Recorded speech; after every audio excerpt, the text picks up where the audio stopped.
Okay, I'm going to call the Select Board meeting of Tuesday, April 9th to order. And the first order of business is approval of the agenda. So moved. Second. Moved and seconded. Are there any changes, amendments? And we should have... We do have an executive session. So, all in favor of the agenda as drafted signify by saying aye. Aye. Those opposed? Okay. Approval of the minutes of our March 25th Select Board meeting. Second. Moved and seconded. Are there any amendments to those minutes? Small correction on line 327. It says Noah seconded the loader. Should be motion.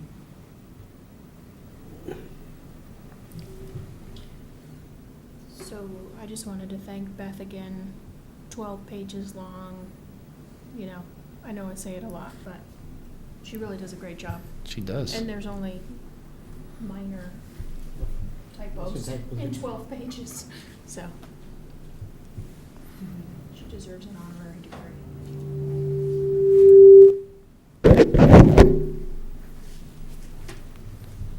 Okay. Are there any other amendments? No. Hearing none, all in favor of approving the amended minutes signify by saying aye. Aye. Those opposed? Okay, citizen comments. Is there anyone here for something that is not on the agenda?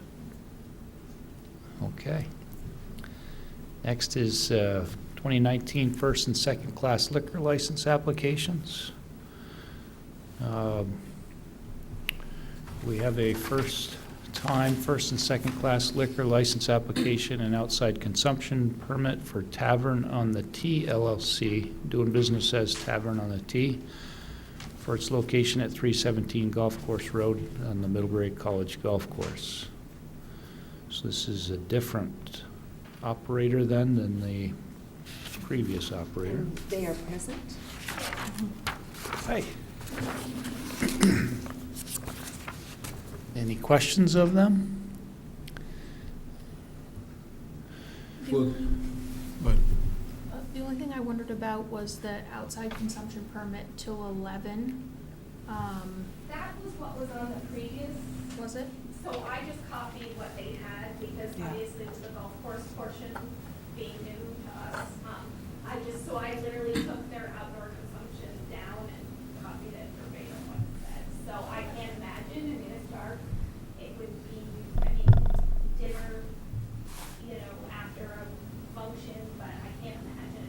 I just wondered if you were gonna add an entertainment permit at some point, or... We have no intention of doing that at this point. Okay. Any other questions? I was just going to ask if whatever you're serving is going to help the shots go straighter. Well, hopefully, if you drink too much,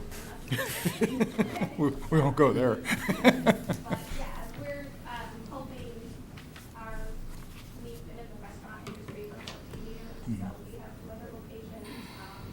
We're hoping my husband and I have background in the golf course, has been years, so worked at Rutland, worked at Nashville, so hoping to bring a little bit more to it than the previous owners did.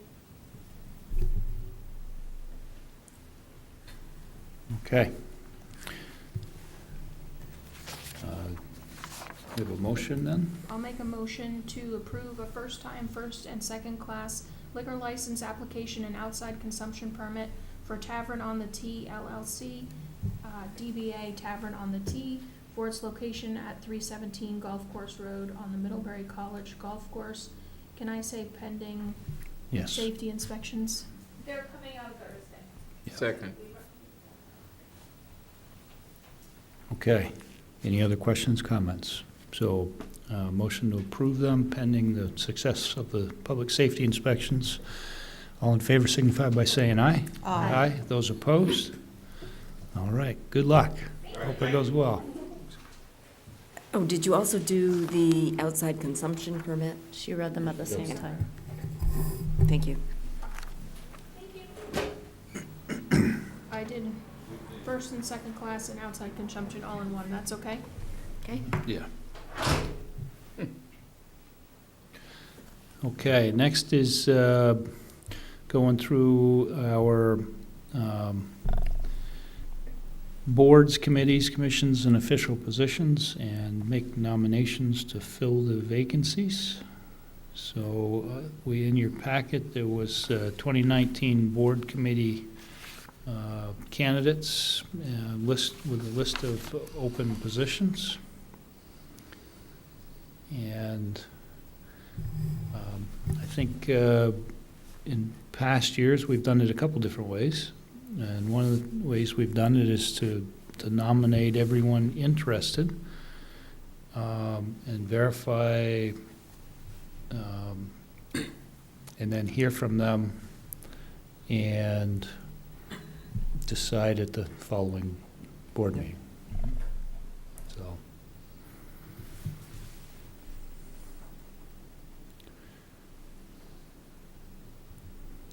Thoughts?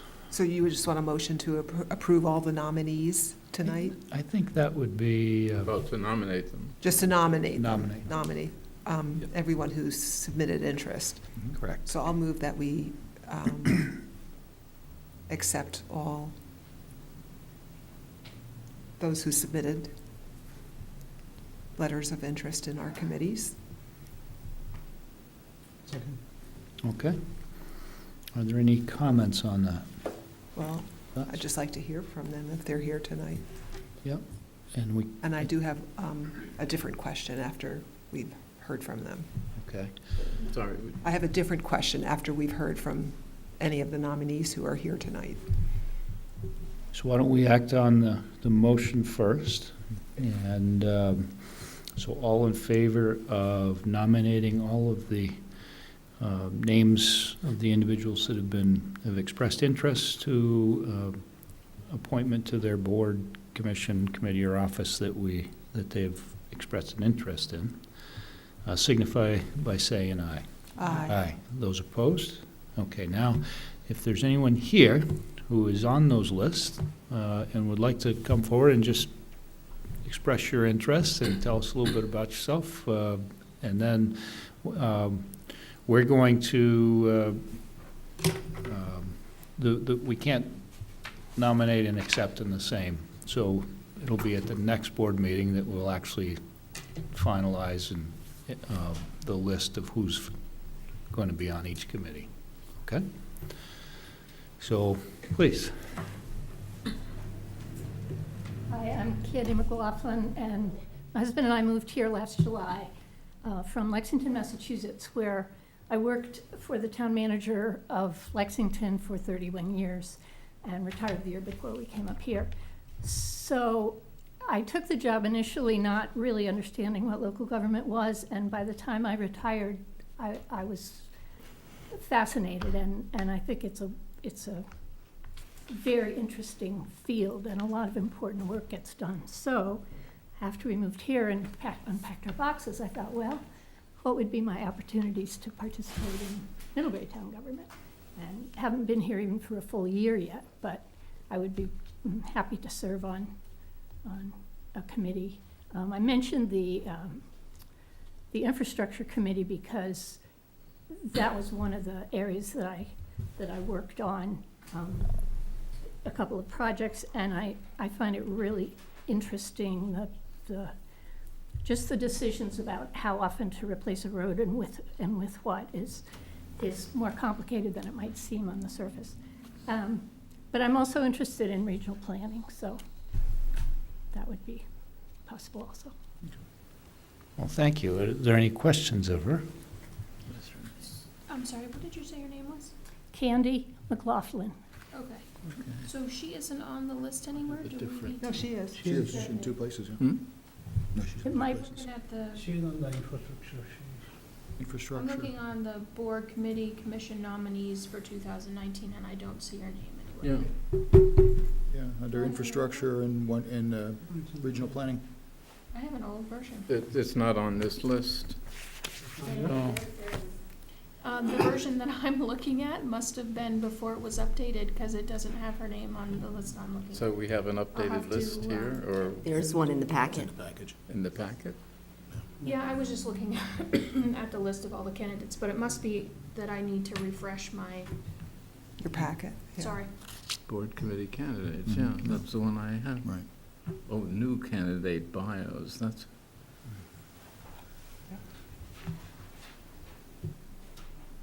We're delighted that you're expressing interest in our committees. yeah, okay, all right. Welcome to Middlebury. Thank you. Thank you. Oh, there she is. That's weird. The link from the, if you clicked on the link on the agenda, that one doesn't work, but the one in the packet does, Okay, that's my problem. is the updated one. Hi, good evening. Good evening. I'm Richard Hopkins. I'm on your list as being interested in the Energy Committee. Yep. My wife and I moved here in August, even more recently than the person who just spoke, from Tallahassee, Florida, where I retired from the Florida Department of Health about 6 years ago. And I took my research skills and my analytic skills and put them to work on energy issues, on renewable energy for Tallahassee and Leon County. So when I came to Middlebury, I sought out the Town Energy Committee. I've been attending the meetings of the committee since the fall, sort of as a honorary member, observer. I'm looking forward to being able to contribute the kind of skills that I have to the committee's work. I know there are lots and lots of issues that you as a select board consider, lots of competing priorities. My own view is that there isn't anything more important than this necessary transition to renewable energy. And you'll hear perhaps more from the Energy Committee on those topics as we go along, recognizing that you all have to balance a lot of competing demands for your attention and for the town's budget. So I look forward to being able to serve, so thanks very much. Thank you, Richard. Thank you. Welcome to Middlebury.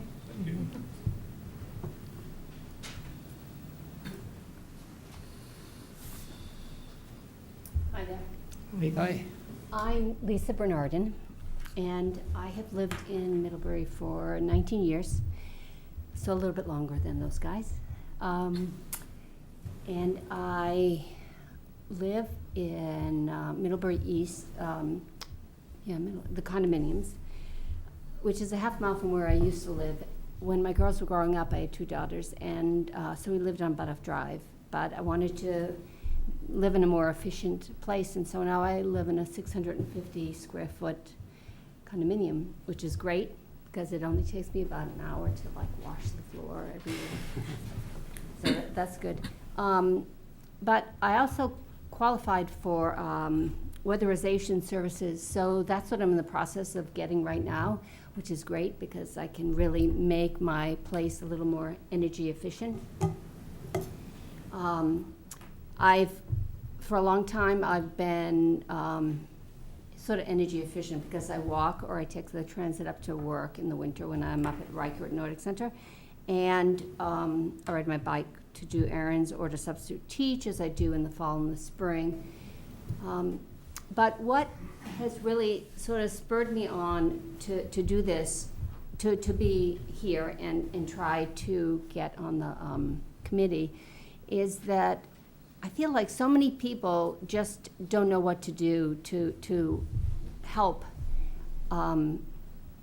with this energy crisis and with conserving and with reusing or not using. And I would love to see like more come out. Years ago when I heard about the, and I'm probably gonna need help with the term, but when you went someplace, you got offsets, I think it's called offsets, energy offsets. If you are really good, then you can take the strip, or you can, you know, there's just a way for you, to make a person really aware of what they're doing to be wasteful. in using their resources with their everyday lives, with their garden, with their vegetables, with their other products. So I've been to, so it was Howard Wislick who told me about the opening. That was on the Energy Committee. So I had then, because I went to the Isley Library panel that they had, and then I have gone to their, last time I went to their committee meeting. So I'm sort of fresh on that aspect, but I'm really eager and curious to help and to know what needs to be done and what can be done. So. Thank you, Thank Lisa. you. Frank, I think you wanted to.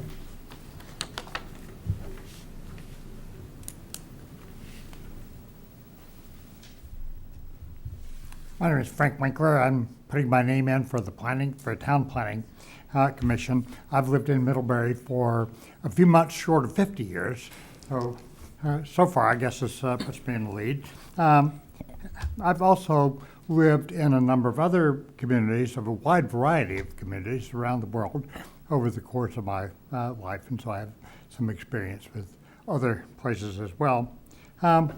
My planning experience, if you can call it that, and I think you can, is I put a little over 10 years of my life into planning for science facilities at Middlebury College, where I was on the faculty for several decades. And so that ultimately came to fruition with Bicentennial Hall after quite a number of false starts and bumps along the road.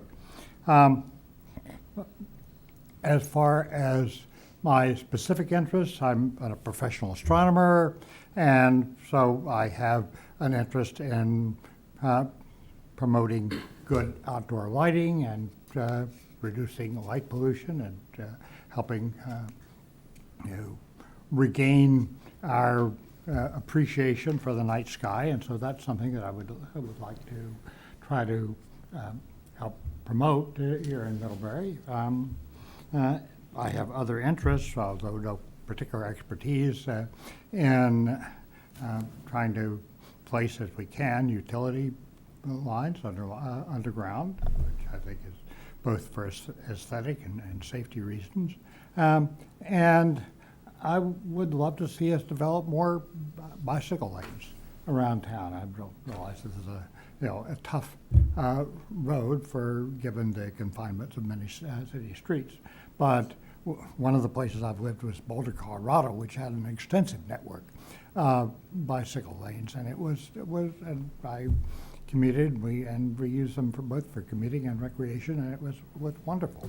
So I would love to see us develop some of that. I was pleased to learn that we've gotten a grant from the State Agency for Community Development and Agency of Transportation, not for bicycle lanes, but for developing or more work on a town plan. I haven't seen the details of what that's about, and I don't even know how much money it was for. But getting some money from the state seems like a good thing, and we'll be able to take advantage of. But if I'm appointed, I expect to listen a lot over, initially at least, and I hope that I'll have something to contribute.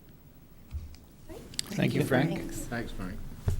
So I think that was the new candidates I saw in attendance. So we have had Frank and Lisa and Candy and Richard. And Candy and Richard are new, so we actually do have some influx of residents. Appreciate the early involvement in the community. Thank you. So we'll be talking about actually the final appointments at our next board meeting. Thank you for coming and for your interest. Let me get so next is Brian? Mike. Yes, you had something. So I have a question related to that. So if I know some nominees didn't come forward for certain committees, so can they still come forward for some of those positions, Kathleen, if they were interested between now and our next select board meeting, or is it too late? It's too late unless you want to open up the nominations again for certain positions, but you'd have to have a certain amount of time publicizing who's been nominated for each position. So if you'd have to wait till the next meeting. If you nominated them, they'd have to go to the next meeting to be appointed. Well, I would be okay with that. It's not for more than the Downtown Improvement District and the Middlebury Area Land Trust, where I noticed there were no nominees, so I'm just mentioning that tonight. So you're talking about for ones that we don't already have Right, people who have right, expressed yes. interest. We've So- done that in the past. If we Yeah. get somebody, So I just wanted they to will go mention through the it. process. If- Yes. If the rest of the board can support that, that we Yeah, would be that makes willing. sense. Not that we'll get anyone, but, just in case. So that was one question. And then also, I'm really excited by the number of nominees we have, especially for the Energy Committee and the Planning Commission, and that we are limited in the number of people that we could select, but that doesn't bar you from attending and participating in those committees. You're still always welcome to attend, and you can follow the schedule on the town email list when we post the meetings, or at the website, which tells you what the rotation schedule is for a lot of those meetings. So don't let that stop you from participating. And there are certain committees I noticed that we don't have, term limits for, and I wondered, does the committee itself develop that? Like the policy committee, for example? The committee The develops committee it itself. decides that, okay, all right. So I just wondered if some of those committees that currently don't have term limits might want to take that up and decide if they want to have that or not. That's all. Okay.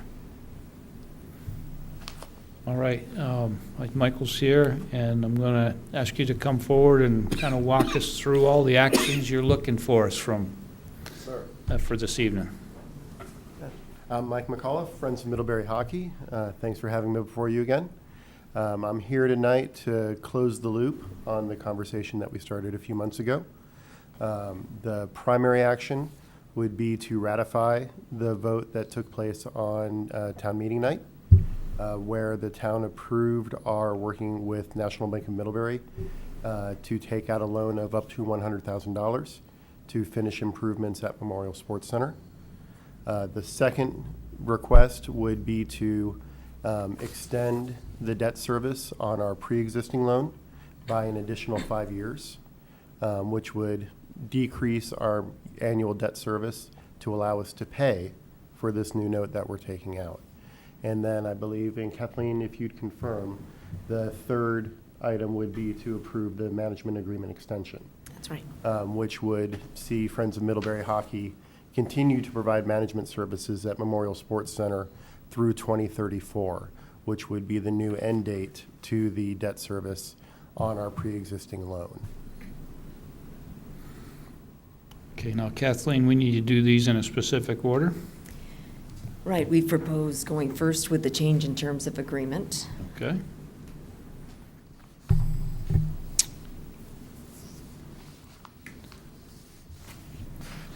Someone care to make? Yeah, I'll make the motion. The motion is to refund the outstanding indebtedness in the amount of $410,643.91, evidenced by a note dated April 22nd, 2008, by extending the maturity thereof from March 31st, 2029 until March 31st, 2034, under existing rate and terms. Second. Moved and seconded. Are there any questions on this action? Okay, hearing none. All in favor signify by saying aye. Aye. Those opposed? Guess we'll continue on to approve the borrowing of $100,000 in the form of a 5-year municipal capital improvement note at a fixed interest rate of 2.8% to fund capital improvements at the Memorial Sports Center. All remaining principal plus accrued interest shall be due on April 9th, 2024, unless the Select Board elects prior to maturity to refinance the loan into a longer-term obligation. the Select Board further authorizes the execution of all documents related to this loan. Second. Moving second again, any questions on this? So will be 2 loans, Well, we have a pre-existing loan that was taken out 10 years ago. and that's the one we're extending. That's the one you're extending. This one is gonna be a new Um, one. A gap loan, yes. And so in the 5 years, when we need to address the balloon payment, Mhm. would it be possible to consider putting them all together? We'd have to talk with National Bank of Middlebury. The reason why we're asking for the extension on the original loan and the amortization of the new loan on a 15-year cycle is with the anticipation of if we have to borrow the full 100,000, we'd likely look to extend that out also to 2034. The terms of the note with National Bank of Middlebury for this new one is we can borrow up to $100,000. In the time since I last came before you, we've raised an additional $40,000 through the public campaign. And we're trying to drive down the amount that we need to borrow as much as possible. It's almost like a line of credit of 100,000. Very similar, yes, sir. Good questions. Any other questions? Okay, so we have a motion and a second. All in favor signify by saying aye. Aye. Those opposed? Okay. And one final. One final, so I'll make that 2, and that's this third motion is in order to authorize Select Board Chair Brian Carpenter to sign the management agreement extension with the Friends of Middlebury Hockey for the operation of the Memorial Sports Center for a term that is coextensive with the 2 capital improvement loans for the facility. Second. Moving second, and again, are there any questions? Okay, all in favor signify by saying aye. Aye. Those opposed? Okay. Thank you. When will you be breaking ground? We're We're- starting to We're roll working out with the- Silver Maple Construction. Yeah? They'll be the construction management firm for the project. Okay. We hope to break ground midsummer, and if all goes according to plan, and the installation of the elevator goes briskly, we should be able to get everything open in time for the upcoming hockey season. The biggest wild card issue will be the installation of the elevator. That's already ordered? Well, we didn't want to go through with any orders until after this conversation. I am not one to put a cart before a horse. Okay. All right. Well, thank you very much, Michael. Thank you, and now that this is done, we'll be moving forward as briskly as we can while staying responsible. Okay, appreciate it. Thank you. Michael? Thank you. Thanks for all your help, Kathleen. Welcome. So I think we have Chris and Donna coming up from, just Chris? You're going to support from?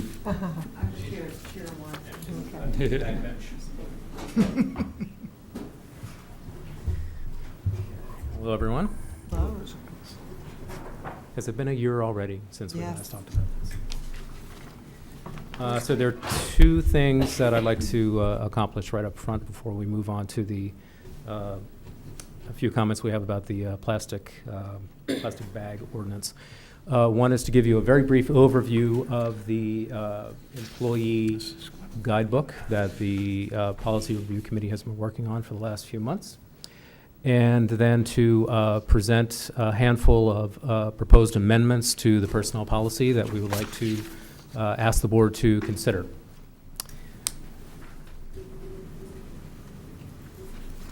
So as you may recall, last year, during the discussion of the personnel policy amendments that we were asking you to support last year, at the end of that conversation, the board made a request for the Policy Review Committee to work on a new employee exit interview policy.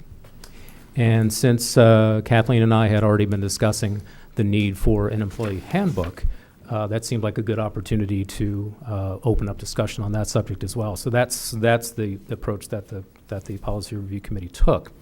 And I will tell you that this is one of those projects where we started out with a set of expectations about what the final product was going to look like. We ended up with something completely different. But I think it's a better product.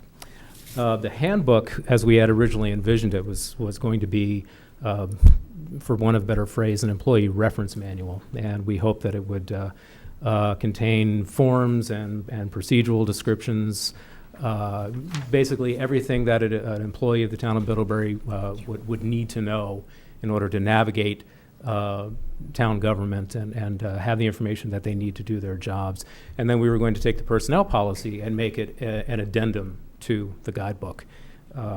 But as we got underway and started looking at different model policy or model handbooks that were out there, looking at best practices in creating handbooks, we came to two conclusions very quickly. One, the first being that documents that attempt to be as ambitiously all-encompassing as what we were envisioning are out of date almost as soon as you publish them, because forms change, procedures change, and it would be a task to try to keep the thing up to date. So that was the first problem. And then as we were doing research into best practices around what should be included in a handbook, that what we learned was that the content that all of the best practices said we should incorporate were in fact already in our personnel policy. So then the challenge became, how do you take something that was going to be an addendum to a guide or a handbook and turn it into the centerpiece of the handbook? And so that's what we set out to do instead.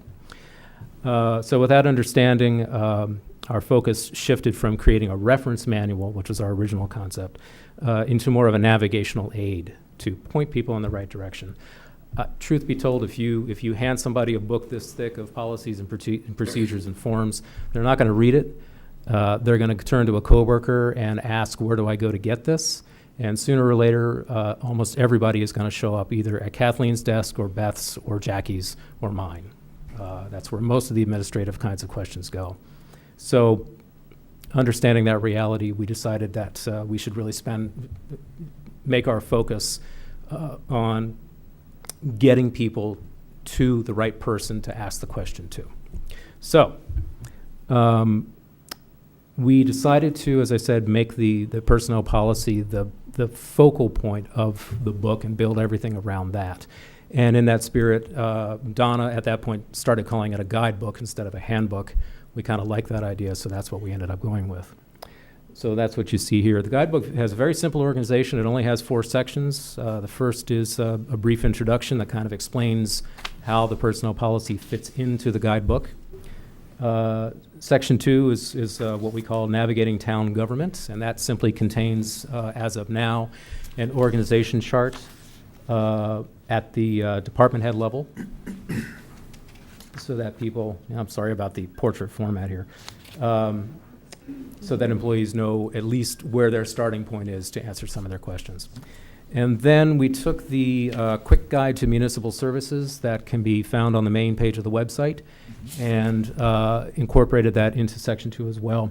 And this really gives you a department by department view of who's responsible for what functional information, contact information, office hours, that sort of thing.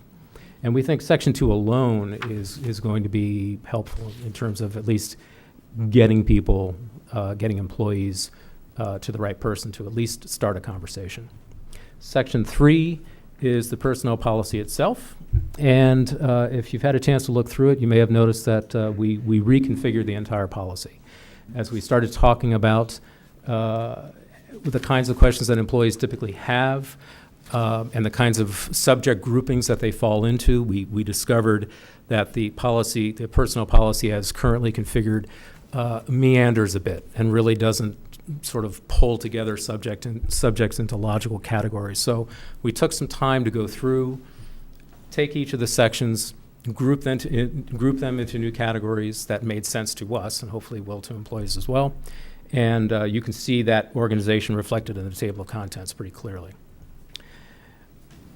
And then Section 4 is simply the employee acknowledgement form that we're going to ask everyone to sign, acknowledging that they have received the personnel policy, they understand it, have had an opportunity to discuss it, and also an acknowledgement that they've received a copy of the guidebook, and that they understand that if they have questions that they need to ask.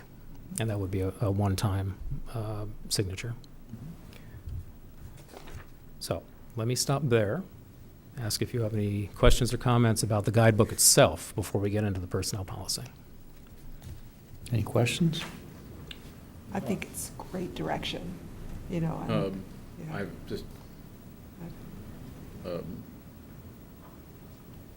I guess, in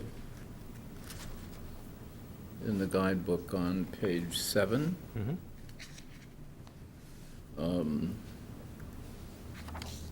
is this, the illegal use of prescription drugs is also prohibited and so forth. And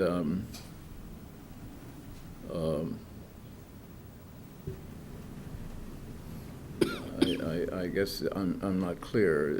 You say if an employee is legally taking prescription drugs and so on, that affect the employee's ability to safely perform, should be to perform safely, but nevertheless, any of the essential functions of his or her job, his or her supervisor, or now I'm not clear, insofar as a person is an employee of the college, I don't think the select board in that respect should be, in other words, the select board sets policy, it doesn't manage. Right. And the town manager is really the executive head of the town in that respect. So I don't think, in that sense, the select board should be. And I absolutely agree. What you have just uncovered is an oversight on the committee's part. It's what? It's an oversight on the committee's part. That language comes out of VLCT's model policy that we incorporated in, and and so that was their placeholder language that we were supposed to, had we caught it, replace with town manager and delete select board. So it's entirely my fault that it's there. Okay, all right. I just missed it. It won't be in the It final. will not be in the final product. Okay, no. all right. I mean, that, good. Yep. Thank you. Thank you. I just noticed that today, in fact, and thought it's too late to fix it now. Put it in there so you could have something to catch. That's right. Well, I had to say something tonight. Yeah, no, I work too, realize, yeah. yes, okay. Other questions or comments? No, it's good. I think You you've go done a into good the job. changes. Why don't you go into the changes? Okay. By the way, we do not consider this at this point a finished product. This is the next step will be to roll this out to employees and get their first impressions. We are entirely open to putting additional information into Section 2 around the navigational part, recognizing that undoubtedly there is something we missed. That makes perfect sense, and we just didn't get it. So we anticipate that this will grow over time. So as far as the personnel policy itself is concerned, I want to be respectful of your time. I can either go through this section by section, the changes, or if you want to focus in on specific areas where you have questions, I'm happy to do that as well. Well, So, why don't we just see, did everybody have a chance to read it and see the red highlighted, the highlighted areas as to what has been changed, taken out and inserted? Are there any questions on those changes? The rest of them, as my understanding was, it's the stuff we approved before already. that's right. What's the color coding here is anything in blue is either new, created by the Policy Review Committee, and that applies only to Section 18, which is in fact the exit interview policy. The rest of the blue text comes from VLCT's 2018 changes to their model policy. So we went through side-by-side comparison, just like we did last year, looked at their revisions and incorporated into our existing document those that we thought were appropriate in Middlebury's context that we wanted to recommend to the board to adopt or to accept as amendments. I have a question. Yeah. On section 18, the exit interviews, will there be some type of form or consistent questions so that whenever they're done, it's consistent? I was just thinking, as vice chair, this might I might have to do this, Mhm. and I would want to be consistent, and so is there any, I'm not, a form or a list of questions that we should, so that whoever's doing the interview is consistent every time, so we can gather the same information? We discussed that very thought, and wanted to limit what we included in the policy itself to an actual policy statement without trying to incorporate the procedural matters behind that. Okay. So I think the answer is yes. I don't know that we'll have a form, but I think it makes sense to develop a standard list of at least starter questions, Okay, so that the interviews, when they are conducted, produce at least similar looking results. great, Yeah. great, Well, thank it you. seems to me where you have those type of issues, they become an appendix item, potentially. So you have the body, the standard, if you will, Mhm. and then the appendix becomes a little bit more dynamic. So it could have things such as the questions, it's easier to change, add, it can be explanatory toward the specific sections. Right. Yeah, I guess I was just thinking more, you add a new section to the policy, do we have what we need in place to support it before we add it, was, I think, maybe more, Mhm. so that we're consistent if, anyway, that's what I was thinking. I agree, probably the procedure doesn't belong in the policy, but I wanted to make sure we had the procedure in place if we were putting the policy It in is, place. it is on the Policy Review Committee's list of follow-up items.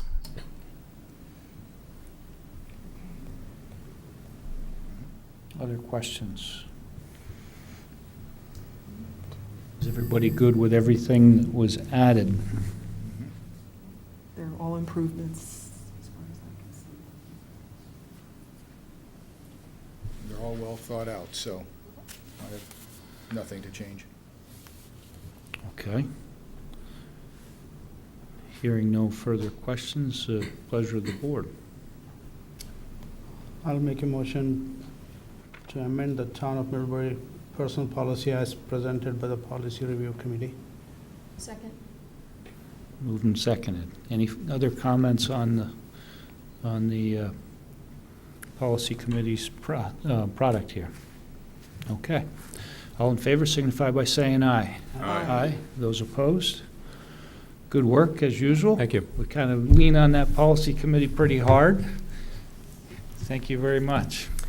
Thank you, Donna, for the work that you and Gary are doing, helping Chris go through all that. We've enjoyed it, the work, but it's much more cheap, as Chris said, when an oversight. It's just writing something, saving it, putting it in, taking it out, putting it back, and when he finished this compilation for this presentation, we all went through it side by side, but it was just still almost impossible to miss something along the line. So really, Chris and Jeff did the only work on this. They really did. Thank you. Someday we'll have a perfect product to present. Someday. And if you have a moment, I'd just like to talk very briefly about our very brief discussion at the end of the meeting about the plastic Right. bag Please. ban ordinance. Victor, did you want to address that? Well, this is the issue concerning the ordinance concerning plastic, carry-out plastic bag. The committee discussed, I think the town, we're aware of the fact that there was a vote, an advisory vote, but nonetheless expressing the will of a great many in the town that there be such an ordinance. Now, there is a bill pending, Senate bill, S-113, and there are at least, Amy Sheldon tells me, 5 bills in the House committee pertaining to this question. So it seemed rather premature for the town to draft an ordinance that might either be redundant because there'd be already a state statute, or it would be contradictory to whatever it is that the state comes up with. So far, if you look at S-113, it's much more extensive than the proposal that came to the town. So it seems best to wait until the legislature has passed a law and the governor has signed it. And then we know what that is, and then the question is, should the town do more? In other words, if there's an ordinance banning the use of carry-out plastic bags that applies statewide, which would really be a wiser procedure than having a variety of local bills.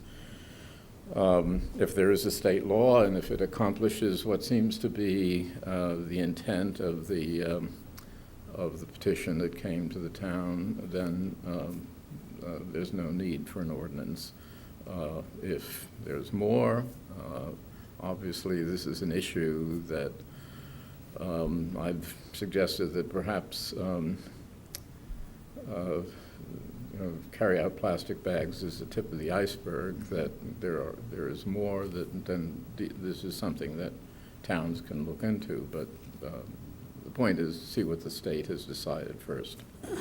So I guess the committee decided not to take any action or not to recommend that the select board take any action at the present time until the end of the legislative session, or until the legislature decides on this issue, which should not be that long. Right. And so Senator Bray and Representative Sheldon told us at the last meeting when they were here too. So I assume the board is okay with waiting. I am not okay with waiting. I have a different position on it. What I heard Senator Bray say was that you should be encouraged actually to go ahead with an ordinance. And I really would like the policy committee to look at that again. I think that we have been given a simple draft that's very clear, and that is a good starting place for us, to put out an ordinance. We can always revise ordinance, but I think that we should proceed with developing a plastic ban ordinance. And while it would be better for the state to be doing it, I think we should still continue to work on it. I don't think we should delay in waiting for what comes out of the state.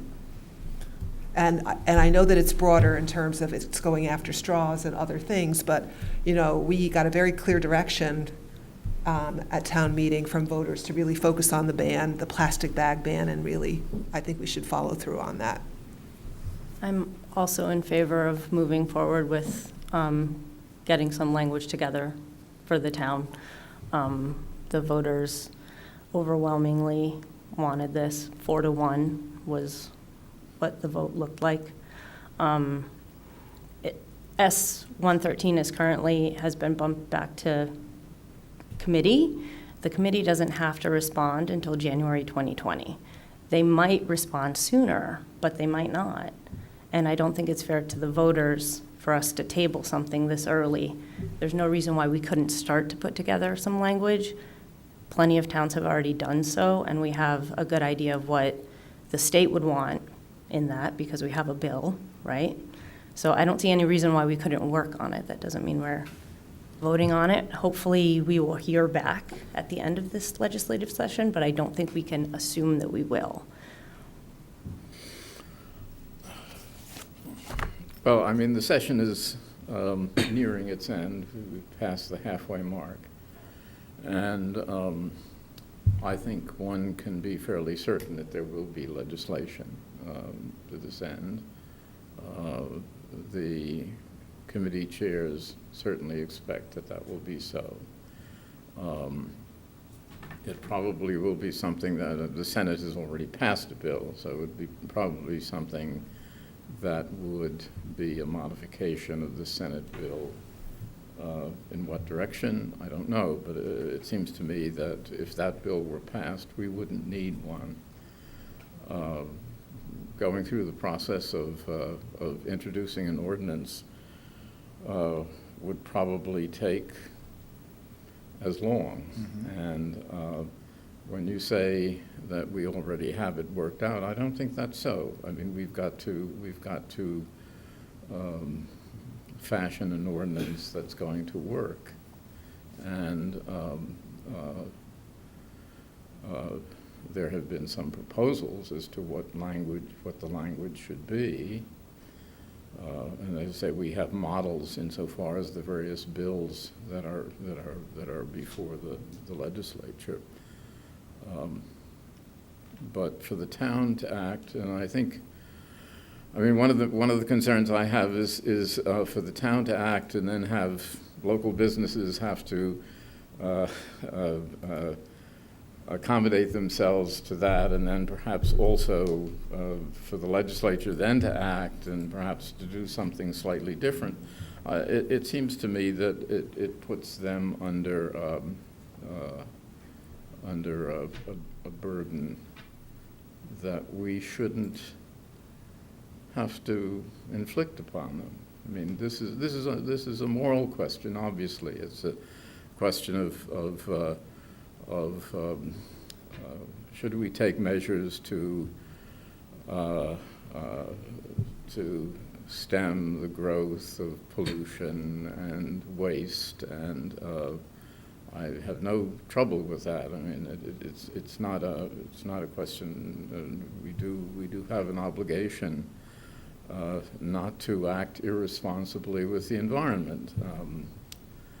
It's a matter of self-preservation. Obviously, we're an invasive species, the human species, and I suspect we'll have our reward before too long. What happens to such species? But at the same time, we're also moral beings, and we create laws and policies that try to undo some of the damage that that unfortunately we do by nature, and I'm all for that. But I think we need to proceed slowly, responsibly, and deliberately. Can I just? Saying we shouldn't do it. Can I clarify the status? It's actually, it looks like it was passed by the Senate and made crossover and has now been referred to the House. So, it's actually, well, it's got some legs. And I think what I heard from the committee is, and we have zero intention of not taking any action this year, but what I heard from our policy committee is to wait effectively 6 weeks or so and see if, because this bill is actually far more inclusive. It also includes polystyrene and and single-use plastic straws. So this is actually probably a better bill than what we would do here if it was to be passed. And it might be trimmed down, but it looks like it's got pretty good legs. And so, please. I mean, I think what the committee asks is that we just wait 6 weeks to see what happens, and then if nothing happens, they would go forward and continue. I don't see that we're not killing something that by any means that was voted on, and we have no intention to disregard it. It's a matter of, does it make sense to put a lot of effort onto drafting something when there may be a state statute that comes out within this legislative session? And are we not more prudent to use our time on other things during that fine window, and then if nothing passes, we tackle it and get right after it? I appreciate these concerns, and I understand the idea that the select board has a lot of items on its plate, and it's where do you put the focus?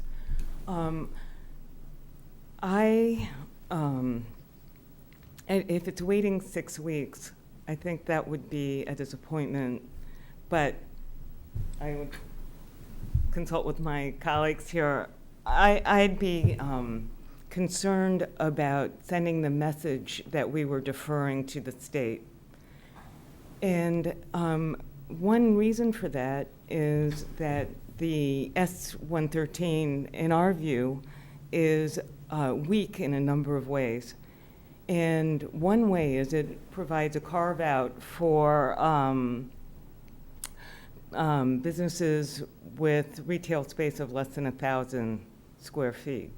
So that's every gas station, Subway sandwich shop, Maple Fields, and so on. So that's a concern. And it has a thinner standard for what counts as a reusable bag at 2.25 mils. New York State just agreed to a bag ban at the 4 mil standard that was voted here in Middlebury. And I think it was partly our hope and what we had understood from Chris Bray that as towns start passing these ordinances, it will fuel and provide capital for action in the legislature. In other words, there's sort of a horse and cart aspect to this. In other words, if municipalities defer or slow down the tremendous momentum that the citizens are manifesting on this issue, it sends a message to the legislature that maybe they can. Yeah, I'm not sure that I agree with that. Number one, they're going to take action before we would begin we have to draft it, it has to be staffed, and I mean, I think we need to have a process to bring about a statute, and we have to take testimony. So we would not get to the point where it was passed and sent any message to them and in time for this legislative session. If it passes, then we could look at that, and maybe our action would be even better again, because we would be looking at something that we would say, well, maybe this should be stiffer, this should be stiffer, and we might include some other areas like polystyrene that we otherwise are not intending to include. And so we could clarify some things and maybe go further within our town. I don't know, I'm kind of I like to be methodical about things, and I heard the message loud and clear, but we're talking 2 committee meetings. We're deferring 2 committee meetings, and I don't see it as neglectful of our duties, in my personal opinion. That's why I want to hear from the rest of the board, and I think we owe it to vote and give the committee an opinion of the board.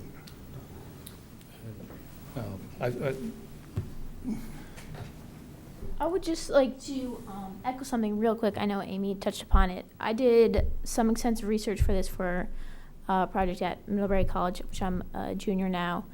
And I understand 6 weeks doesn't appear to be a short time, and I understand what you said about it. You know, it might take us even longer, but 6 weeks at our population with the plastic bag use that we have, that's over probably 600,000 bags just in that short time. So I just want to emphasize the urgency to this. So, you know, even if we do decide to wait those 6 weeks, and I want to emphasize the urgency to take a bigger step than what the S-113 law says. I know it has 2.25 mils, as Amy mentioned, and everything I read about 2.25 mils is basically that stores can go out and buy 3.3 mil bags, and they're not reusable at all. So that adds to the problem. In fact, you're making the problem worse.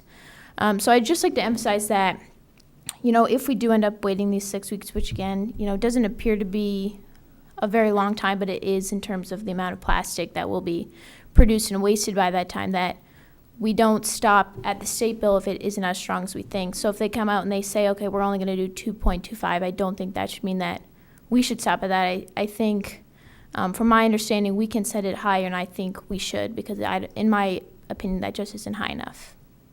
Okay, thank you. And we can go further along. I think Donna would like to say something. No, please come forward. So. Can I ask a quick question? So, Hold on a second, Donna. We sorry, have a Donna. follow-up question. How long do we think it would take us to put a policy in place and implement it? I mean, well, that's what I was going to Okay. start to address. I think, what are we're talking about at least a year's time. pardon? At least a year's time, probably? Pretty close. I think. Maybe a little less. to develop a policy, to educate people, to put it in place. So I'm just wondering what that I think it's timeframe was. preliminary research that you need. I think the policy committee, this is a very emotional issue. I think everybody wants to get rid of plastic. I mean, I think it's a very emotional issue. I understand that people would like it done sooner than later. But if you don't take your time in doing it right, you have something that you can't enforce on the other end. You have something that's unfair to maybe a large segment of the population.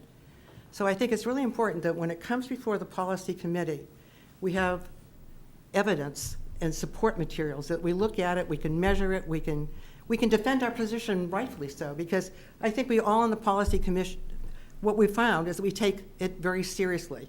A policy is a serious thing. Because you want to do one doesn't mean you can just sort of snap your fingers and go ahead and do it. And many of the things that we have in our personnel policy, we discussed for actually over a year before we came around to what we thought was the fair and right ground, the right place to be. I'm not saying it will take that long on plastic. I'm simply saying that when it came to us, we don't have enough evidence or information to act on that. We wanted to get more information, so we said, let's wait to see what the state's going to do. Let's review what they've said. Let's see how it ties into the goals of our town. Maybe we have things we want to do that are different from the state. But at the very least, let's put something together as a policy that stands there, that looks good, and that's defensible, and that's fair. So that's all I wanted to say, is that we're happy to review it at any point. We just need much more information before we can simply say, well, I think we need to collect the information first. That's all. So I just have, Donna? Yeah. Oop. Over here. Yes. I just have a comment about this. The policy committee, you, Chris, and Victor, right? Yes. And who else is? And Gary. Gary Baker. So when you write up this ordinance, how do you get the information? Do you take input from everybody, or what I'm trying to ask you is the stakeholders, the small business people in the area. I think it's very important to include them in the conversation. I do too. What impact they will have on their businesses if we do this. I had an email from one of the local businesses that said he spends $5,000 a year on plastic bags now. Mm-hmm. If he switches to paper, it's going to go up to $15,000 a year, which is a huge impact on him. So I want to make sure that small businesses are comfortable, they're educated for what you're doing. No, I think that's an important part of the conversation. Yeah. I think it doesn't preclude your decision-making, but Right. it's a really important thing to take and hear all the stakeholders. Exactly. It also is really important for the person who can't afford reusable bags, we have a whole population out there where some of our population is very well educated, has, the money and means to do whatever we want to enforce. There are other people out there who are not making much money, who shop at Maple Fields, who probably don't need to spend another, $1 per shopping visit because of an ordinance that wasn't well thought out. So there's no conclusion to how you write it, but I do think you have to hear all the stakeholders, and you have to look at the entire demographic before you just create something. I agree. Well, and that's the important part. The methodical part came up a couple of times, and I fully concur. I mean, that was methodical discussion right there. And you bring up the point, rightly so, this board has a lot on its plate. But what you also need to realize is these committees and our town staff has a lot on its plate. So if we're going to move forward with something, it needs to be something that, I don't want a situation where a town staff spends a lot of time on something, takes away from doing something else, only to find out that time spent was wasted. So that means something else didn't get done. And we've become very, very good cognizant of a board of the limits to what our town staff can do well. We found at times we pushed them too hard, and it wasn't right. So the idea of waiting a little bit longer to make sure that, first of all, let's see where the legislature goes. I concur with Brian. I think this has legs and may come out better, and it may be actually implemented in a way that is more manageable, maybe more dynamic than what we would put in. So I'm not a fan of moving forward yet, but I am a fan of doing something at the right time. I just wanted to really address the two issues that came up. Once I I'm really aware of how hard it is at the moment for businesses to add any extra money to their budget. So I want to be aware of that. But I think a few times members of the select board have mentioned that it's also a matter of education. And I think the guidance by the voters was very clear that there's an urgency that the town feels. And I agree with Laura and Lindsay and many other people that it might be unwise to just slow down this process. And if it needs to wait to put things into place to make it a very thought out process, and I hear that too, Nick and Donna, that's important. But I think it would be really important to inform the residents of Middlebury through our newspaper and in whatever way through the minutes that the select board is in favor of that.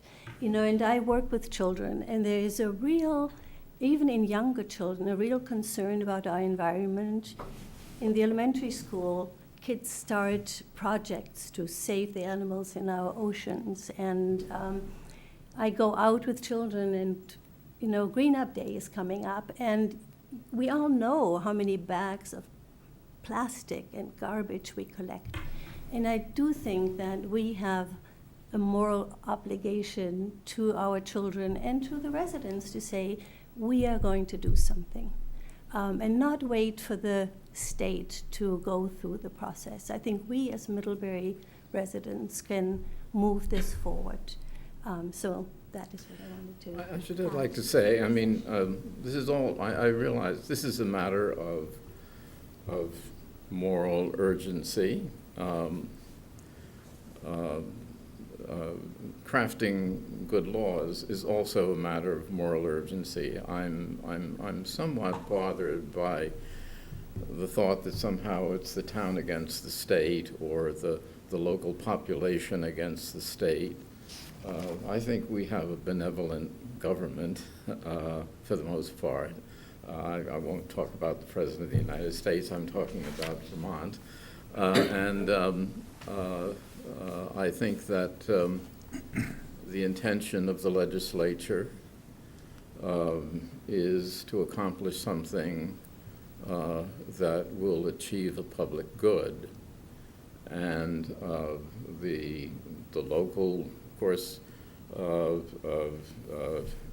vote indicates that there's sentiment that, remember, this is an advisory vote,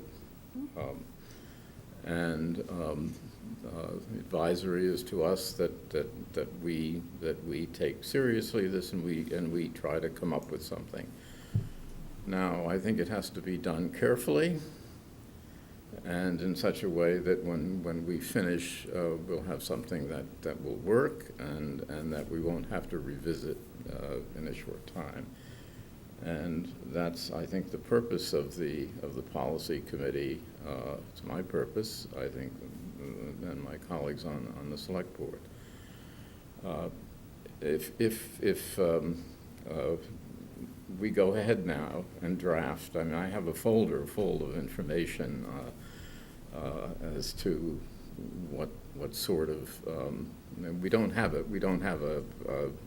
draft of an ordinance that would say this is it, but there's a great deal of information that needs to be digested and clarified and so on and so forth. We're at work. We're not just sitting waiting for the state to act.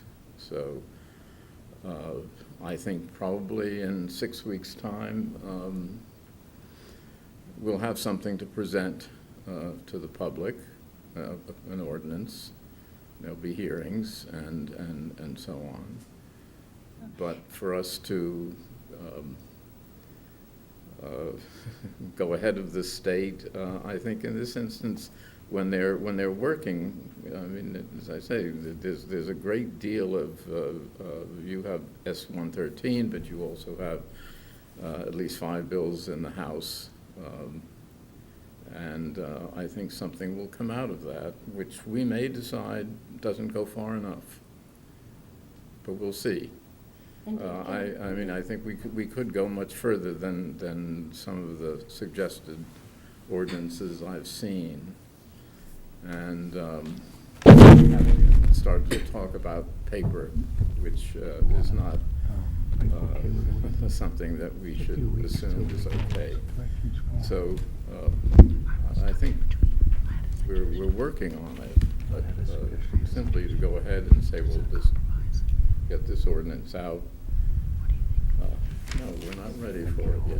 Yeah, and I don't think that was not my intention to Okay, communicate that. My intention was to recognize that there is urgency and to know also that, you know, the senators and our representatives are also energized by what we do and what we communicate from Well, our there, towns. I mean, we you know, I've lived with a legislator for 30 years, and, or at least when she was a legislator, longer than that. But it seems to me that one should contact one's legislators and let them know that you have a deep interest in this and you want to see some accomplishment, and they're responsible people, they'll pay attention. So I think we Can take I out make this a conversation. recommendation to move this along? Both of the committee chairs that are dealing with this are local legislators. What if I reach out to them and get an update and bring it back to the next meeting? We took this very seriously. We actually added somebody to the policy committee, Victor, so that the policy committee was more robust and could tackle this, knowing this was going to be a heavy lift. And I think what we're looking for is to make sure that their deliberations are founded on knowing where the state's headed, and because the state's taken action, it looks like, this year, and that ours would at least be coordinated with the state's actions and be appropriate for what the town wants. So why don't I get an update for our next meeting? And maybe we can then, as a board, give you the policy committee guidance, and maybe it's to just continue researching and drafting. But I think it's premature to staff anything until such time as we know where to actually have testimony on a draft of the town until we know where the state's at, because the towns could very easily shift the minute the state has something that's in statute, has a bill. There is a meeting of the policy committee this Friday at 8 a.m. And it's a public meeting. Anyone can come. And You're setting yourself up there, Victor. I would rather. well, I mean, I would rather. you know, obviously, I'd rather not this is drive on people this is on to. the committee's agenda. So. Okay. The meeting is canceled. So if I could just make a comment, and would be, I think, a good compromise between the two views, if the policy committee could maybe identify in their meeting something that they could do in the 6 weeks that would make them that much further along if the legislative body did not act on S-113. So if you could identify some things you could do in the 6 weeks and present it to us at the next select board meeting, I think that would be a good way to compromise between the two views. I have no problem there. I mean, we did consider drafts. I mean, it isn't that we're without anything. We have model drafts that have come from a variety of sources. And I would imagine this Friday that will be something that we'll be studying. So like when Donna mentioned that she felt there was a lot of methodical research and work to do, is there any of that can be done in this 6 weeks? As, you know, I'm trying to find some middle ground because I feel kind of caught in between where I don't know. So I'm trying to find some compromise where we might do some work in moving this forward and we're not completely waiting, but we're also being a little more cautious than initial, so. We are doing, I mean, it isn't that we're inactive. We are moving forward. Okay. We You are- know what, I'm trying to find some compromise between two I sides. think, well, we reviewed other policies as well. I mean, we looked at, we're not doing nothing with it. Mhm. We read them and looked at them. If we had one that we thought was sort of interesting, but I think we'd want to wait to hear from the state. You could do a lot of work in advance where you can be a teeny bit patient and see what you're going to get back, okay? So it's not to do nothing, it's to actually gather more information. And I think that when we said 6 weeks, it was that in the next 6 weeks, we should have more information. And now you can start comparing. Here's the one from Brattleboro, here's the one from Middlebury, here's what the state has said, what's the best of it? And then, you're gonna look at it and say, let's do no harm either. I mean, part of when you wanna do something that's meaningful and helpful, you also don't wanna do harm simultaneously. So I think being a little bit patient allows you to weigh the values of all the different plans that are out there. So we're not doing nothing, we're actually looking at any plan that comes into us, reading it and discussing it. And I do think there are other things you can do. I think to Bahar's point, I think it's very important that somebody said, let's hear what the small business owners are going to do. What is it gonna cost them? How do you compensate them? I mean, we wanna fix one problem, let's not cause another one at the same time. So when you have something you're gonna take away, let's put in a solution in its place. What is the solution? A 10-cent paper bag? All of those things are important to look at. Sometimes you want to oversimplify. It's actually a bigger picture than it first appears to be. In the meantime, I think grassroots is, people who are out there talking to people. I think a grassroots effort is really great. But that's not the policy committee's job. The policy committee's job is to take what comes into it, weigh it, and try to recommend back to the select board and the town what looks like a reasonable policy for the community that can be enforced and that's fair. That's going to just take some time. Well, without action, I'm going to move us on the agenda here. So, Frank, I think we're done talking tonight on this. My son is ready to talk. So, next is on the agenda is approval of grant agreement with the state of Vermont for the 2019 Communities Caring for Canopy Grant for ash tree replacement. So in January, you approved a grant application for Caring for the Canopy to purchase, grant to purchase and replace ash trees removed as part of the Emerald Ash Borer Preparedness Plan. We were successful in that grant for $2,000 and asking for your approval to sign the grant agreement. So I'll make a motion to accept the $2,000 Communities Caring for Canopy grant, including a town commitment of $2,000 in-kind donations of staff and tree committee member time, and authorize town manager Kathleen Ramsey to execute all documents relative to the grant agreement with the state of Vermont. Second. Moved and seconded. Are there any questions, comments on that? I did want to comment quickly that I noticed there was a thing about us getting Tree City USA status. Yes. So I just thought that was great. And I think that opens us up to more grant opportunities. So I thought that was great. One of very few. Yeah. So Yeah. it's exciting to have a active and accomplishing tree committee. All in favor of the motion signify by saying aye. Aye. Aye. Those opposed? Okay. Following up on subcommittee appointments and board representatives.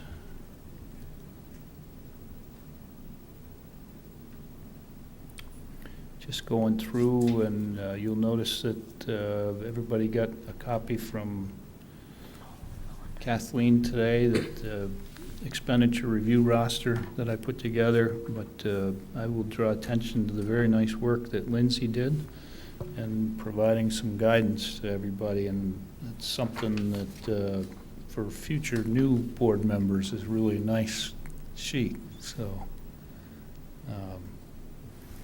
I was late and I was in a meeting and I came back and I saw Lindsay said, boy, this should be captured for posterity, and then few emails later, I see Kathleen had already done it, so.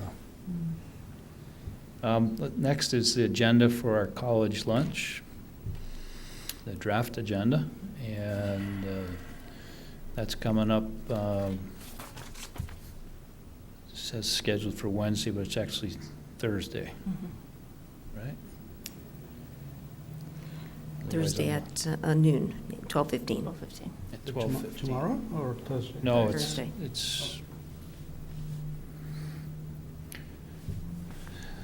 So these are items that were provided. Certainly, update on the downtown master plan, which, excuse me, they've had great interest in.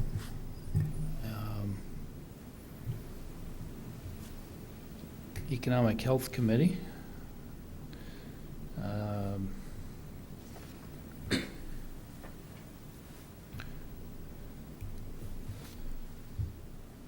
So is that just an update of what's going on? Just a brief update. I'd like to suggest that I prepare a narrative on some of these things that really don't need to be discussed, and I'll supply that to you in advance of the meeting. Economic Health Committee's working on their critical success factors going forward. I don't have a lot to add on the transportation, local and distant, just to note that the rail platform place location has been selected. We've applied for grant funding from the Agency of Transportation for that. Didn't we cover that in the last meeting with them, though? No, that was before the grant application. Yeah. That was? Yeah. Okay. Farmers Market, I don't know if there's an update on that at this point from the college's perspective. Pulp Mill Bridge, Seymour Street is underway, started just yesterday. Oh. And Exchange Street sidewalk, still working on the right-of-way there. We had town meeting since we approved the local option tax for capital improvements. And there's always an update on the bridge replacement project update, including the Agency of Transportation coming on May 14th. And the college added the Energy 2028 item. So I'll reorganize that agenda and do the narrative for those update pieces. Okay. And if you could send that to me, I'll send it to Heather and Lindsay with the who's covering what. Yep. That would probably be, you like that? Okay. I just want to be prepared. You're always uber prepared. No. Come on. I'm glad to make it look good, though.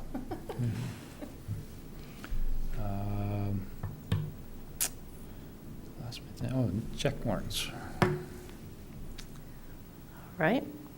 I would motion to approve total expenditures in the amount of $255,775.32, consisting of $152,904.59 for accounts payable and $102,870.73 for payroll for the period of March 26th, 2019 through April 9th, 2019.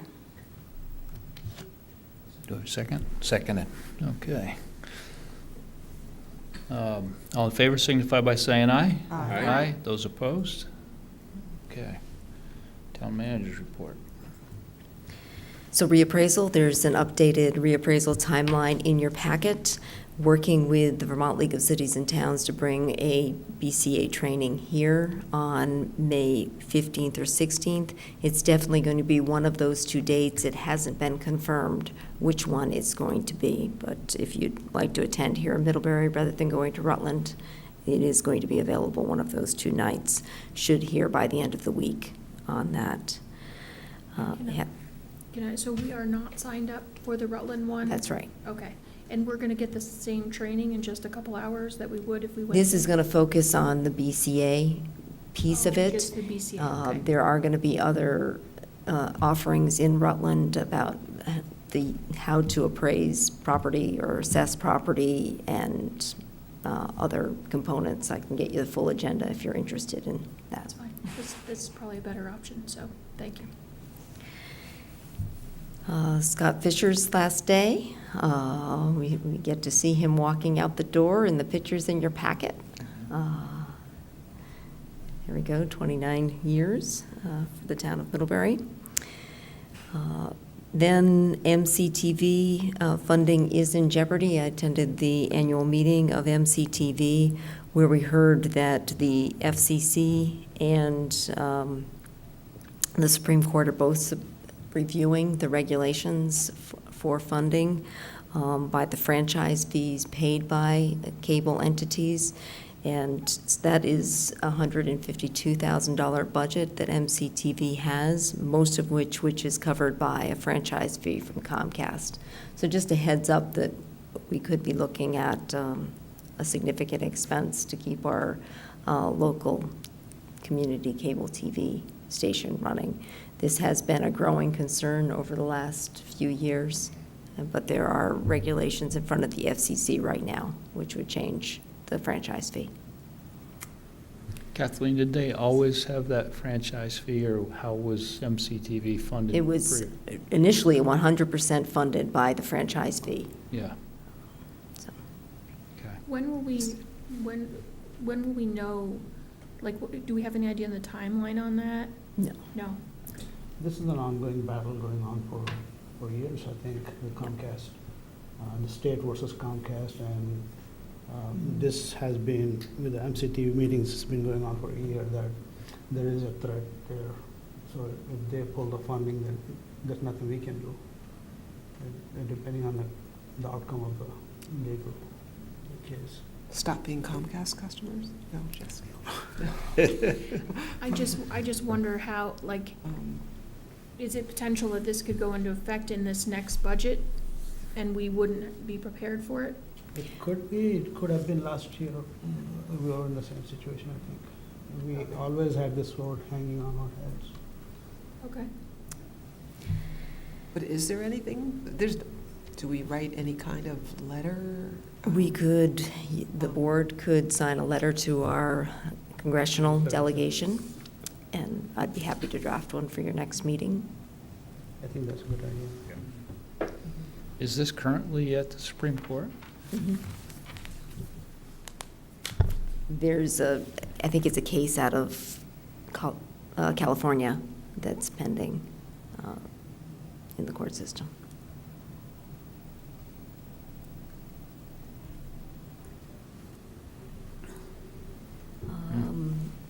Also wanted to note that there was an emergency replacement of 3 variable frequency drives at the main pump station.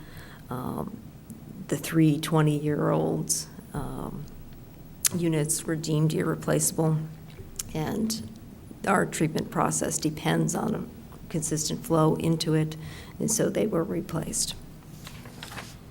Or they've been ordered to be replaced, 2-week lead time. Can I just ask a question? I noticed that Bob made a comment about wanting to use, that if we didn't budget for it, and wanting to use the fund from the, whatever you call it. Local option tax? No. No, it was a settlement. Settlement funds, fee. thank you. Yeah, right. So I'm not sure that can we manipulate the capital fund so that we can catch it in the next, can we delay anything that's in capital? I'd like to budget? see where it's coming from. I think the important part You're was already to. on top of that, it done. Yeah. Okay. Looking to find an appropriate source of funding for that. So we're gonna be talking about wastewater budget soon, right? May. So I just wondered if there was anything that we hadn't done in capital budget for this budget, if it could be delayed to the next budget and we could, Yeah. I'm sure you would be way on top of that, Kathleen, but, I'll update the committee when we go over the budget. okay, great, thank you. He also mentioned they replaced a cooling fan and it failed. They replaced it last year for $4,495 and it failed, so is it not covered with warranty of any sorts? Okay. I'll check with Bob. Because that's a lot of money, right? Yeah. Yeah. $4,500.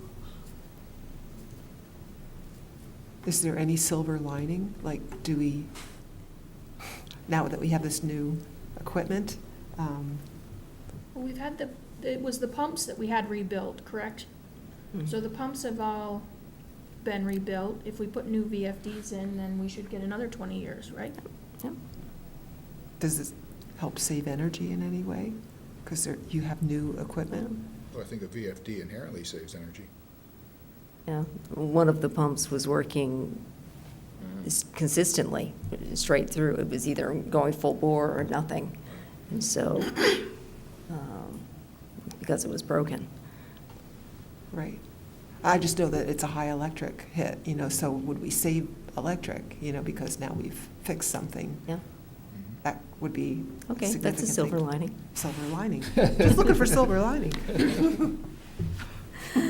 Okay, and then finally, in your packet, Karen Horn followed up on your inquiry about the municipal self-governance status and how towns would be selected, which has not been determined yet. Can I make another comment? Please. I was reading, I think, VLCT's update on this and noticed that Senator Hardy had disagreed with the bill or something and was indicated that there would be additional amendments coming. And I was a little disappointed that we didn't hear about that from her while she was here. Yeah. If she didn't agree with, so I'm not as up to this on this as I probably should be, but it seemed like a pretty good idea, and I haven't heard any downsides. And if our legislative people thought that there were downsides to the town, I would have appreciated knowing that while they were here. So anyway, I'm just curious about the whole thing, because it seems like Middlebury could use some more local control in some areas, and anyway, I guess maybe time in a future, in the board retreat or something, to explore it a little bit more, and because we haven't even had a chance to talk about whether it's something that we would want to participate in if it became available. We haven't had that conversation, so anyway. We did address it, Hmm. so the fact that, if there was some reason why it wasn't wise or that we disagree with it, I agree. I think I'm tracking what you're saying. Yeah. Yeah. Well, if she thought it wasn't if she thought there was something in there that wasn't good, I would have liked to have known about that before I read about it in the update, I guess. No, especially if we're considering applying to be one of the towns. Yeah. So I think it'd be something for us to reach out to her and say, what is it about this that's unappealing or of Or concern? that needs to be amended, or, Yeah. Okay. Okay, that's it. Thank you, Kathleen. Thank you. Lindsay, board member concerns. Well, I went to the VLCT Spring Select Board Institute.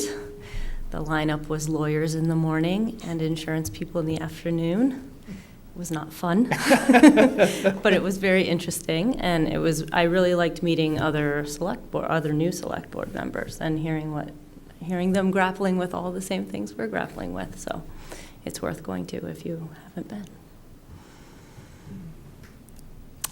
Just two things. I really appreciate our Middlebury Police Department's response to recent events that we were informed of. That it really has shaken our community, death of a young person,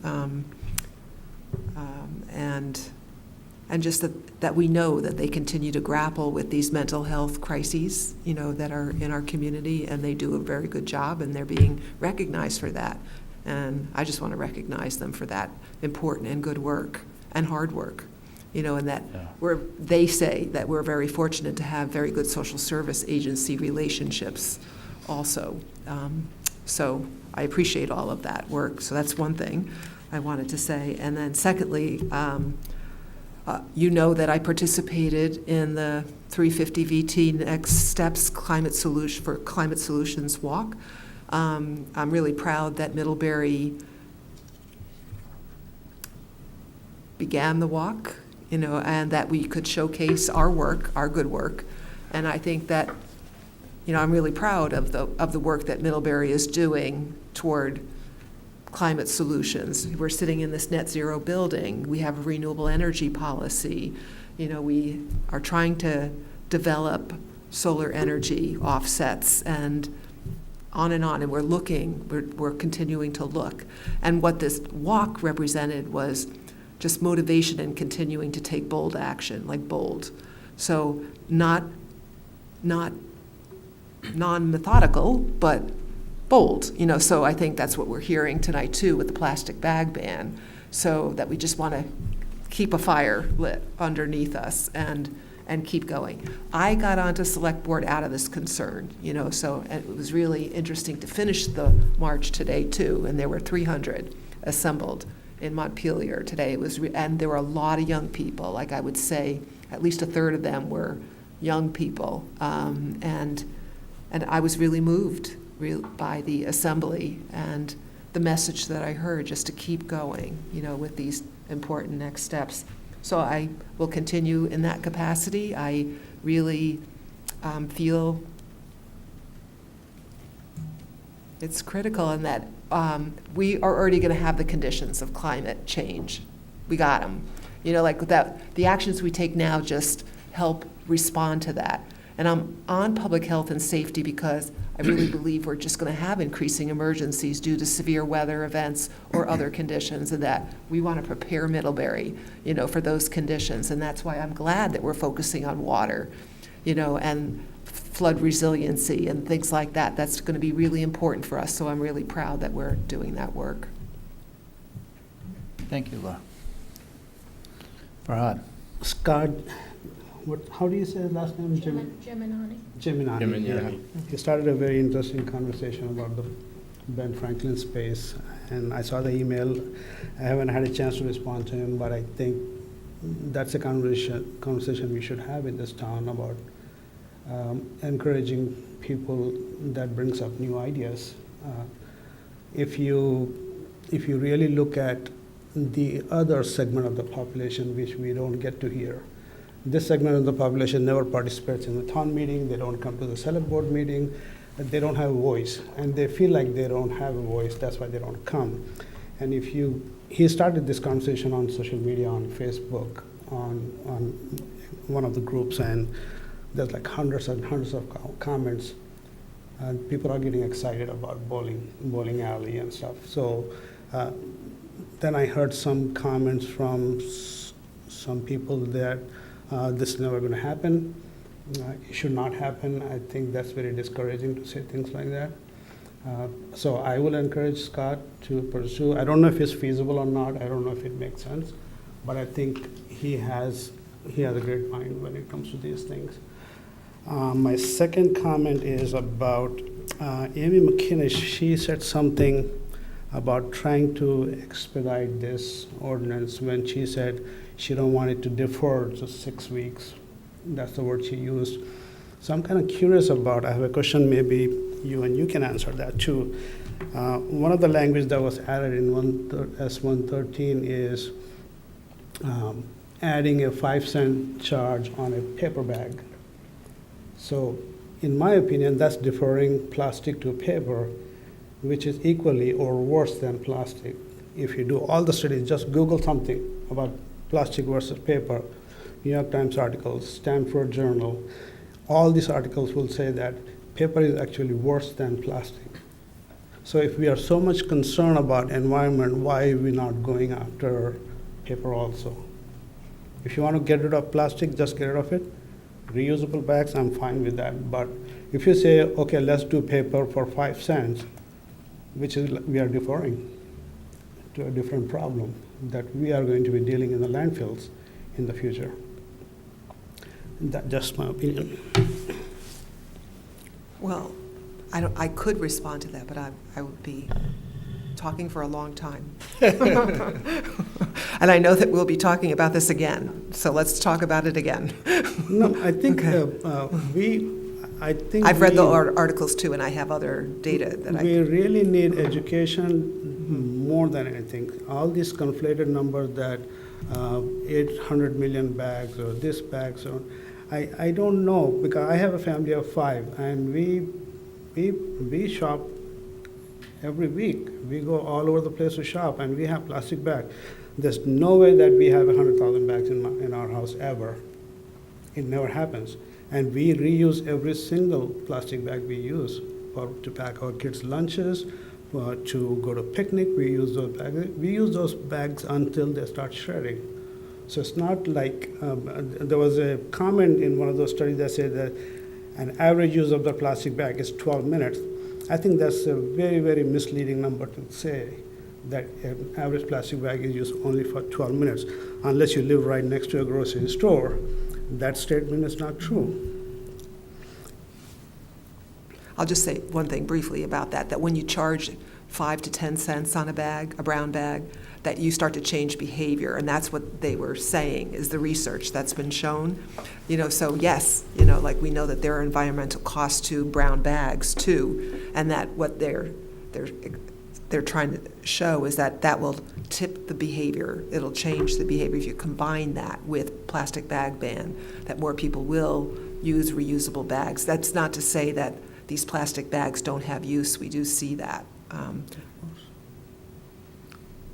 So that's all for now. Let me just follow up on Scott. Actually, Kathleen did provide Scott some info to help Scott do some of the background research and connect him with some of the agencies that can help with business planning and stuff. So I do think we've taken some action as a result of his letter to us, just so everybody knows that. I'm good. Sure. Mm-hmm. Okay. Victor?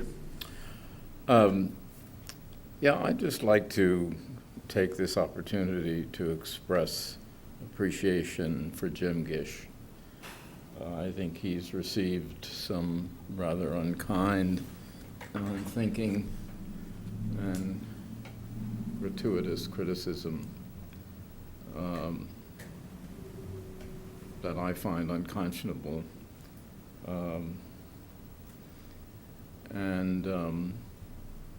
I think he doesn't have an easy job, in the sense that he's sort of the point person on a matter that has been controversial, and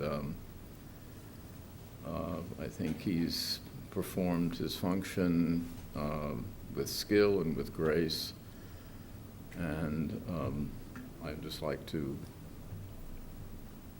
express a word of appreciation for him, and perhaps slight criticism of editorial writers who need to think before they put their pen to paper. That's all. Thank you, Victor. Well said. Well said, yes. Nick? Well, a couple of you already took out, let me see, I have 3 things, and you've already taken out 2 of them. That's all right. But the one, actually, it was a really good story on the project, the bridge project, is that the report came out and said that after year 1, there has been no damage to structures, no impact on the structures from the work, which once again reemphasizes that we have the A team on this project. We have great engineering, we have great construction management, these are great people, and they're doing good work. So I expect that to continue. We're obviously not out of the woods, but it's going to continue. And so that just shows how good it is. I reaffirm, Jim has been fantastic. There was a letter that was essentially, as I read it, saying Jim was making decisions. And first of all, Jim's not making decisions. He's our liaison. He's the one keeping us informed. He's the one keeping the community informed. And he's doing an excellent job at that. And if there's any criticism of things that are changed, I think part of it was because we approved Kubricki's request to close Merchants Row for a few weeks longer. Well, that's not Jim. I mean, if it was Harry Truman, we'd have the buck stops here. We made that decision, and it was a wise one. So, again, thanks, Jim.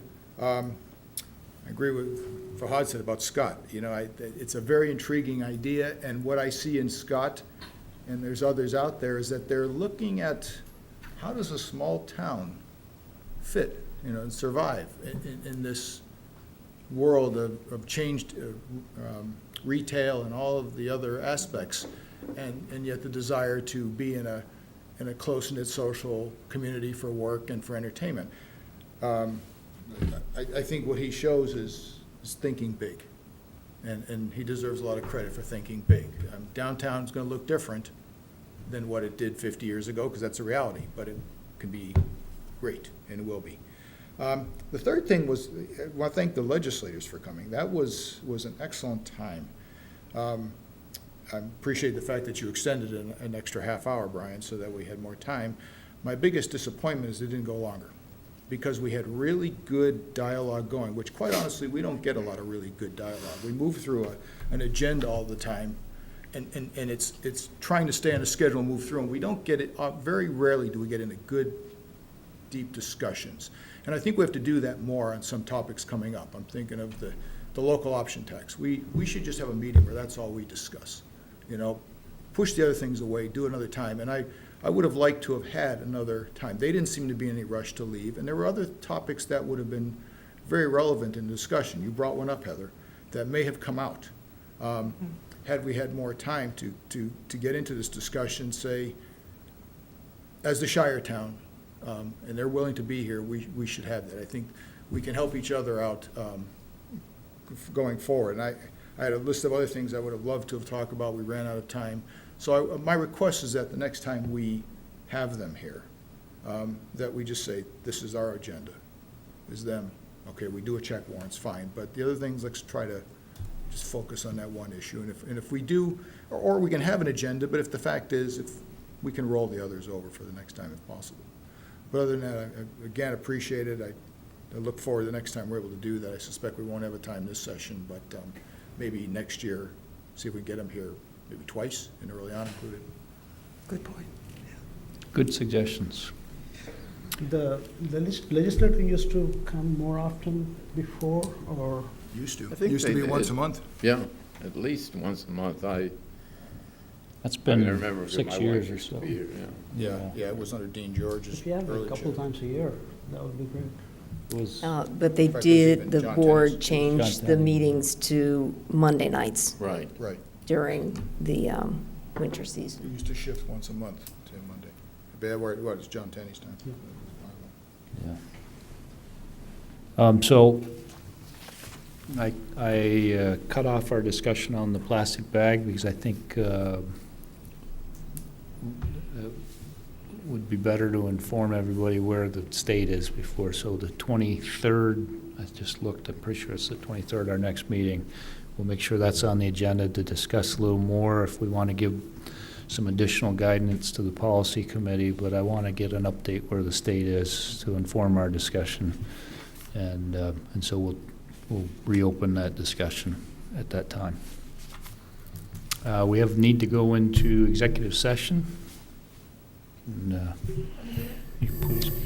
In accordance with Vermont's open meeting law requirements, I move that the board find that premature general knowledge of the consideration of contracts and personnel issues would clearly place the select board at a substantial disadvantage because the select board risks disclosing its litigation strategy if it discusses the contracts and personnel issues in public. Second. Moved and seconded. All in favor signify by saying aye. Aye. Aye. Those opposed? I further move that the board enter into executive session to discuss contracts and personnel issues and under the provisions of Title I, Section 313A1 of the Vermont statutes. Second. All in favor signify by saying aye. Aye. Aye. Those opposed? Okay. Executive session at 8:49.